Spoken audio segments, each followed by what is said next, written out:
नमस्कार मंडळी, मी अनिता तुम्हा सर्वांचं अगदी मनापासून स्वागत करते. सर्वात पहिले सर्वांना श्री स्वामी समर्थ. तर मंडळी, 31 मार्चला स्वामी महाराजांचा प्रकट दिन आलेला आहे. या दिवसाची प्रत्येक स्वामी भक्त अगदी आतुरतेने वाट पाहत असतो. यासाठी प्रत्येक स्वामींच्या आपण वेगवेगळ्या सेवा करत असतो. तर कुणी स्वामींसाठी काही ना काही गोष्टी घरामध्ये घेऊन येत असतो. प्रत्येकाला स्वामींसाठी काय करू आणि काय नको असं होऊन जातं. तर बघा, प्रत्येकाला असं आहे की आपण स्वामींचा प्रकट दिन म्हटलं की आपल्याला खूप आनंद होतो आणि जशी आपण आपल्या स्वतःच्या वाढदिवसाची जशी वाट बघतो आणि आपण ठरवतो की आपण आपल्या वाढदिवसासाठी आपण असं काही करू किंवा आपला जो काही प्रिय व्यक्ती आहे तर तो आपल्या प्रिय व्यक्तीसाठी जो काही वाढदिवसासाठी आपण काही सरप्राईज असे काही प्लॅन करतो किंवा आपण जी काही ती उत्सुकता असते किंवा आपण जर असं म्हटलं की दिवाळीच्या सणाची जशी आपण आधी तयारी करतो तशीच सर्व स्वामी भक्त स्वामी महाराजांच्या प्रकट दिनाची सुद्धा सगळेच लोक अशा पद्धतीची तयारी सुरू करत असतात. प्रत्येकालाच असं होत असतं की काय आणू आणि काय नको. तर बघा, आपण स्वामी महाराजांच्या प्रकट दिनाच्या दिवशी आपण अशा काही सेवा किंवा मग अशा काही गोष्टी केल्याने स्वामी महाराज आपल्यावर प्रसन्न होतात.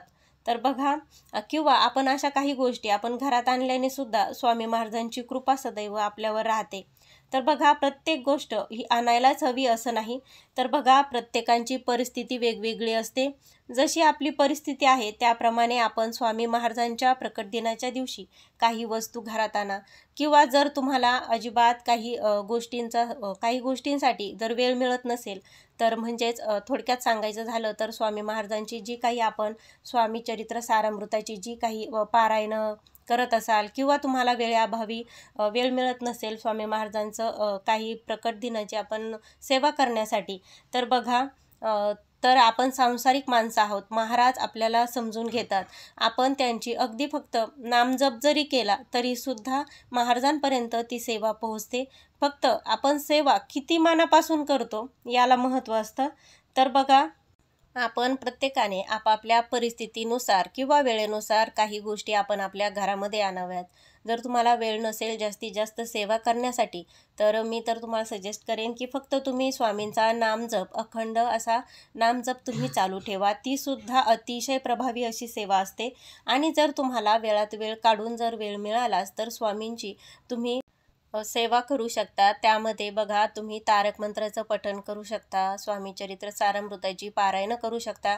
त्यामध्ये तुम्ही किती पण पारायणं करू शकता. बघा, कमीत कमी तुम्ही 7 पारायणं, 11, 21, 51, 108 अशा पद्धतीने तुम्ही स्वामी चरित्र सारामृताची पारायणं करू शकता.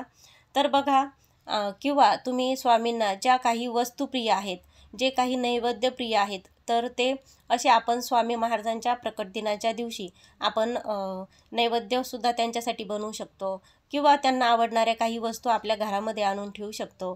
तर बघा, अशा काही गोष्टी केल्याने किंवा काही वस्तू घरामध्ये आणल्याने महाराज खरंच आपल्यावर प्रसन्न होणार आहे असं नाही. प्रत्येक गोष्ट ही आणायलाच हवी. पण स्वामी महाराज यांना त्यांना आवडणाऱ्या वस्तू त्यांना मिळाल्या तर निश्चितपणे ते आपल्यावर प्रसन्न होतील. मग त्या जरूर घेऊन या. जेव्हा बघा, आपलासुद्धा जेव्हा वाढदिवस असतो तेव्हा आपल्यालासुद्धा असं वाटतंच ना की आपल्याला कोणीतरी काहीतरी वस्तू द्यावी. मग ती वस्तू जवळच्या व्यक्तीकडून आपण अशी अपेक्षा करतच असतो की आपल्याला आपल्या जवळच्या व्यक्तीनं हे द्यावं किंवा ते द्यावं. किंवा बघा, तर आपण स्वामींचे खूप जवळचे भक्त म्हणून त्यांना काहीतरी त्यांच्यासाठी आपण देणं लागतो. असं नाही की स्वामी समर्थ महाराज आपल्याकडे काही मागतात, परंतु बघा, आपलंसुद्धा कुठंतरी असं कर्तव्य बनतं की आपण त्यांची इतकी सेवा करत असतो. मनोभावे आपण त्यांना आपल्या गुरुचं स्थान देतो. तर जेव्हा आपल्या गुरुचा ज्या वेळेस प्रकट दिन असा किंवा वाढदिवस आपण जर असेल तर बघा, प्रत्येकालाच आपण आपल्या गुरूंना काही ना काही भेट म्हणून किंवा त्यांच्यासाठी काहीतरी आपण देणं लागतो म्हणून सुद्धा त्यांच्यासाठी आपण काहीतरी करायलाच पाहिजे. जसं की समजा बघा, आपल्याला वाढदिवसाला जसं कोणीतरी काहीतरी गिफ्ट देतं त्याप्रमाणे आपण स्वामी महाराजांच्या प्रकट दिनाच्या दिवशी आपण स्वामी महाराजांसाठी आपण काही वस्तू आपल्या घरामध्ये घेऊन नक्कीच यायला हव्यात. मी ज्या काही वस्तू तुम्हाला सांगणार आहे त्यापैकी कोणतीही एक गोष्ट जरी तुम्ही निश्चितपणे नक्कीच महाराजांना द्यायला हवी किंवा त्यांना अर्पण करायला हवी किंवा बघा त्यांच्यासाठी आपल्या घरामध्ये ती घेऊन यायला हवी, की आपण रोज काही आपली जी काही नित्यसेवा आहे तर त्यानंतर आपल्याला त्यांना अर्पण करता यावी यासाठी. तर चला पाहूया की त्या कोणत्या वस्तू आहेत ते. तर बघा, सर्वात पहिलं म्हणजे स्वामी प्रकट दिनाच्या दिवशी आपण पहाटे लवकर उठायचं आहे. म्हणजे 3 ते 3:30च्या दरम्यान आपण लवकर उठावं. त्यानंतर बघा आपण सर्व आपली जी काही नित्यकामे आहेत तर बघा, आपण जर 3 वाजता उठलो किंवा 3:30 पर्यंत उठलो तर 4 पर्यंत आपली ही सर्व नित्यकामे आवरून आपण 4 वाजता पूजेला सुरुवात करायला पाहिजे. अशा पद्धतीने आपण आणि आणखी बघा, स्वामी महाराजांना ब्रह्ममुहूर्त खूप आवडतो. जो पण व्यक्ती ब्रह्ममुहूर्तावर उठतो तर बघा त्याला स्वामी महाराजांची कृपा त्या भक्ताला अतिशय अशी शीघ्र म्हणजे खूप लवकर आपल्याला स्वामी महाराज आपल्यावर कृपा करत असतात. तर सगळ्यात पहिले जर तुम्हाला ही सवय नसेल तर आपल्या स्वतःला एक सवय लावून घ्या. नेहमी आपण सर्व मानवजातीने ब्रह्ममुहूर्तावर उठावं. त्याचे बघा सायंटिफिकली सुद्धा अनेक असे फायदे आहेत. जेव्हा आपण ब्रह्ममुहूर्तावर उठतो तेव्हा त्या व्यक्तीचं शरीर हे निरोगी बनत असतं. त्याचप्रमाणे ब्रह्ममुहूर्तावर जर आपण कुठल्याही देवतेची जर आपण सेवा करायला सुरुवात केली तर आपल्याला त्या सेवेचं फळ अतिशय असं लवकर मिळत असतं. प्रत्येक देवतेला ब्रह्ममुहूर्त हा खूप आवडत असतो. असं म्हणतात की ब्रह्ममुहूर्तामध्ये केलेल्या सेवेचं फळ हे आपल्याला नक्की मिळत असतं.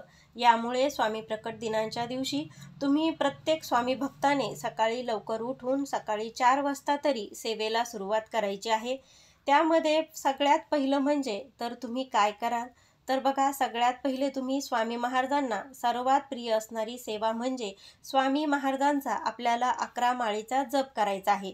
तर बघा, प्रत्येक घरामध्ये प्रत्येक महिलेकडून किंवा प्रत्येक पुरुषाकडून जे कोणी स्वामी भक्त आहेत त्यांच्या प्रत्येकाकडून जर तुम्ही स्वामी सेवेमध्ये नवीन असाल तरीसुद्धा बघा ही गोष्ट नक्की करा. आपल्याला तुम्हाला निश्चितपणे या सेवेचं फळ मिळेल. स्वामी महाराजांची कृपा तुमच्यावर नक्की होईल.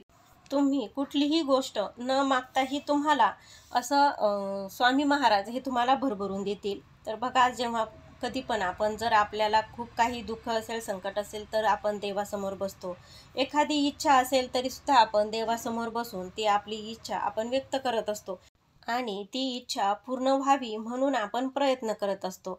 परंतु बघा, हे असं नाही. जेव्हा आपण स्वामी महाराजांच्या समोर बसतो, सेवेला सुरुवात करतो तर बघा तेव्हा तुमच्या मनामध्ये जी काही गोष्ट चाललेली असते ना ती स्वामी महाराजांना बरोबर समजते आणि आपल्यासाठी जे काही योग्य असेल किंवा जी काही आपल्यासाठी योग्य वेळ नसेल तर बघा त्यासाठी स्वामी महाराज हे थांबत असतात. तर बघा, कित्येकांना असं वाटू शकतं की आम्ही स्वामी सेवा करतो पण आम्हाला त्याचं काही फळ मिळत नाही. तर बघा, त्यावेळेस आपण समजून घ्यायला हवं की तो काळ आपल्यासाठी चांगला नसतो. की जेव्हा आपल्यासाठी किंवा ती गोष्ट आपण जे काही हट्ट करतो महाराजांकडे की आपल्याला मला हे दे, माझं असं होऊ दे तसं होऊ दे, की आपल्या मनामध्ये असतं. तर बघा, जे आपल्यासाठी चांगलं आहे तेच स्वामी महाराज आपल्यासाठी देत असतात. जे की आपल्या मनामध्ये बघा, आपल्या मनुष्याला आपल्याला इतकं कळत नसतं की आपल्यासाठी काय चांगलं आहे. तर बघा, स्वामी महाराजांना कळतं की आपल्यासाठी काय चांगलं आहे. तर तेव्हा तुम्ही फक्त सेवा करत राहा, स्वामी महाराजांचा नामजप करत राहा. तुम्हाला स्वामी महाराज काहीही कमी पडू देणार नाही. आणि जर तुम्ही सेवा करत असाल आणि तरीही तुमच्या वाट्याला दुःख येत असेल तर बघा, काहीतरी आपलं पूर्वजन्मीचं काहीतरी फळ असतं तर ते आपल्याला या जन्मात आपल्याला ते फेडायचं असतं.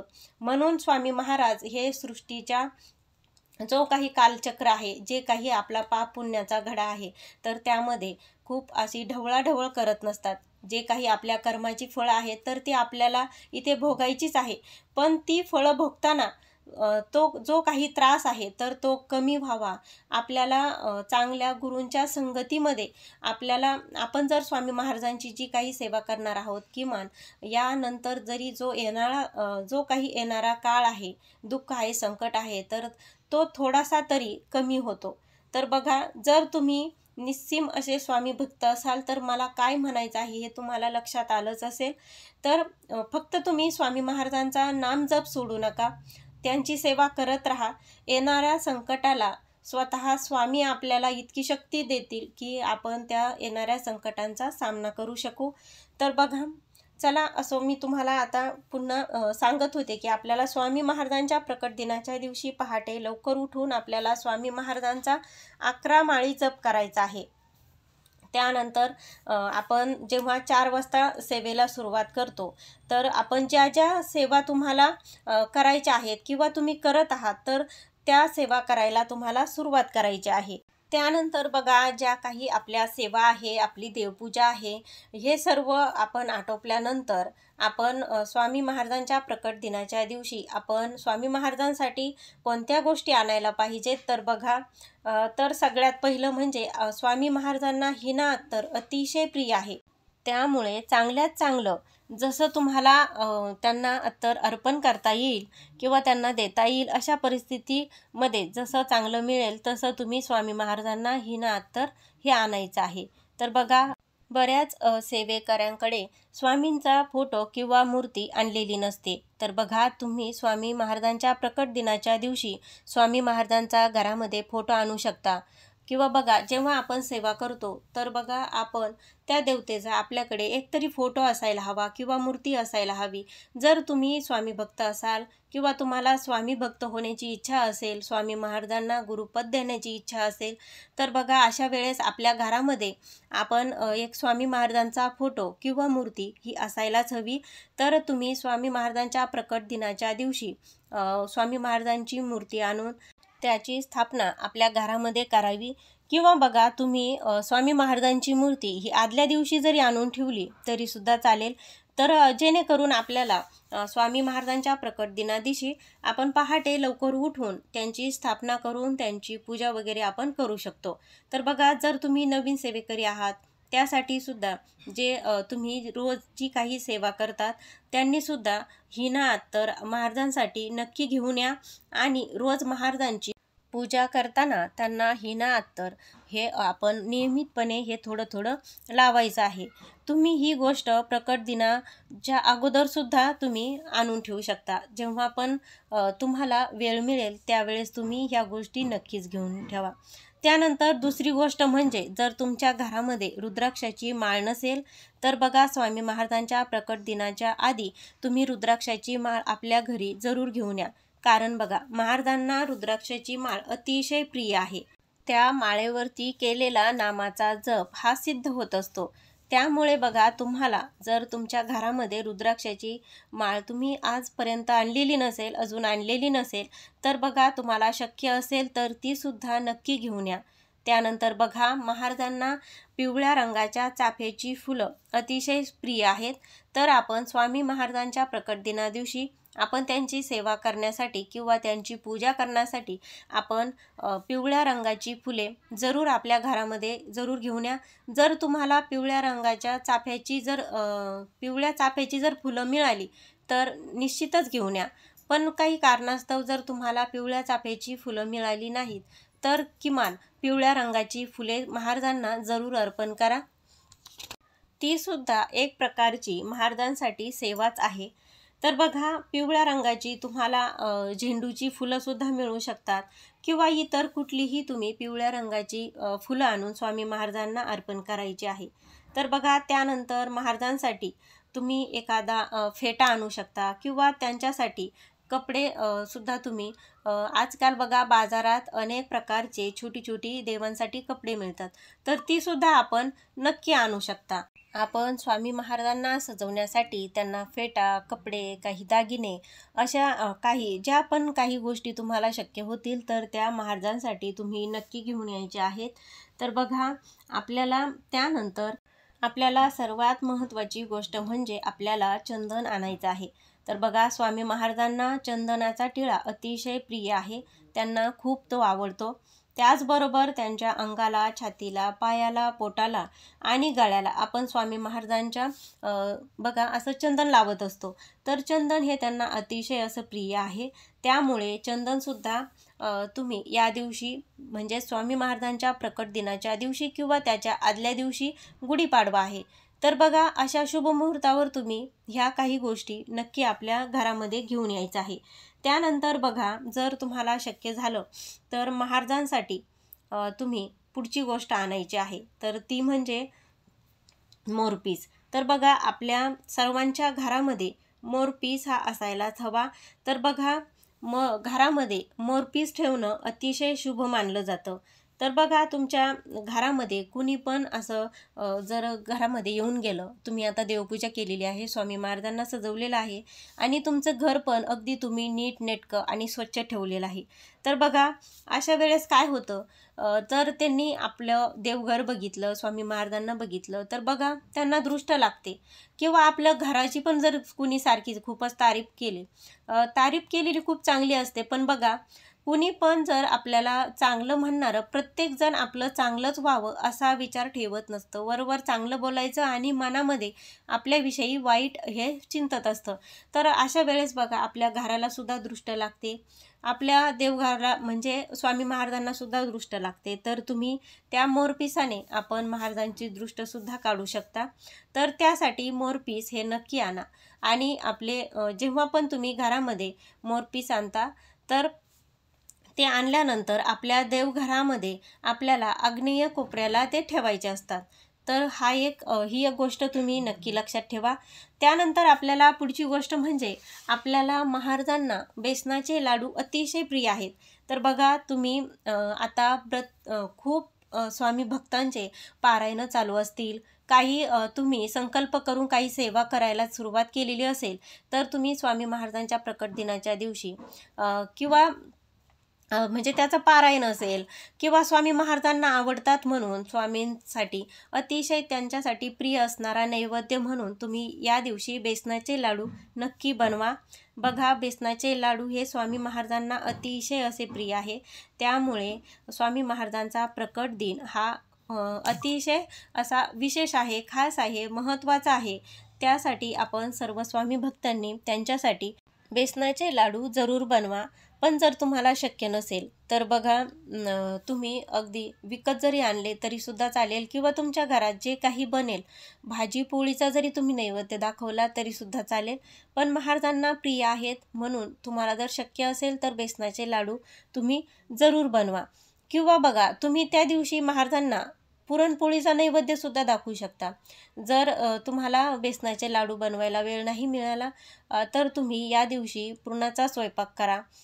किंवा तुम्हाला ते पण शक्य झालं नाही, तर बघा, अगदी साधा वरण भाताचा सुद्धा तुम्ही महाराजांना नैवेद्य दाखवू शकता. किंवा तुम्हाला काही शक्य नाही झालं तर तुमच्या घरात जे काही अन्न त्या दिवशी शिजलेलं आहे, म्हणजे जी काही साधी भाजी पोळी जरी बनलेली आहे, तरीसुद्धा तुम्ही या दिवशी महाराजांना नैवेद्य दाखवा. तर बघा, आणखी एक गोष्ट सांगायची राहिली की महाराजांना घेवड्याची भाजीसुद्धा अतिशय प्रिय आहे. तर ती जर मिळाली तर तीसुद्धा बनवून त्याचासुद्धा महाराजांना तुम्ही नैवेद्य बनवू शकता. तर बघा, अशा पद्धतीने तुम्ही स्वामी महाराजांची सेवा करा, स्वामी महाराजांसाठी या गोष्टी करा. तर बघा, तुमच्या मनाला सुद्धा एक प्रकारचं समाधान लागेल आणि आपण स्वामी महाराजांचं काहीतरी देणं लागतो, कारण आपण त्यांना गुरुचं स्थान दिलेलं आहे. तर आपण त्यांच्यासाठी आपण जी काही सेवा करतो, तर ज्यांना ज्या पद्धतीने महाराजांची सेवा करणं शक्य होईल त्यांनी या पद्धतीने सेवा करा. आणि मी सांगितलेल्या वस्तूंपैकी तुम्हाला जी पण कुठली गोष्ट जर एखादी जरी आणता आली तरी स्वामी महाराजांच्या प्रकट दिनादिवशी तुम्ही नक्की घेऊन या. तर मी व्हिडिओ इथेच थांबवते. जर तुम्हाला हा व्हिडिओ आवडला तर व्हिडिओला लाईक करा. बघा, प्रत्येक स्वामी भक्तांपर्यंत हा व्हिडिओ नक्की पोहोचवा, म्हणजे जास्तीत जास्त लोकांपर्यंत शेअर करा. आणि अजूनपर्यंत तुम्ही जर चॅनलला सबस्क्राईब केलं नसेल तर चॅनलला जरूर सबस्क्राईब करा. भेटूया पुन्हा अशाच एका नवीन माहितीसोबत. तोपर्यंत सर्वांना श्री स्वामी समर्थ. तुम्ही शेवटपर्यंत व्हिडिओ पाहिल्याबद्दल तुमचे मनापासून धन्यवाद.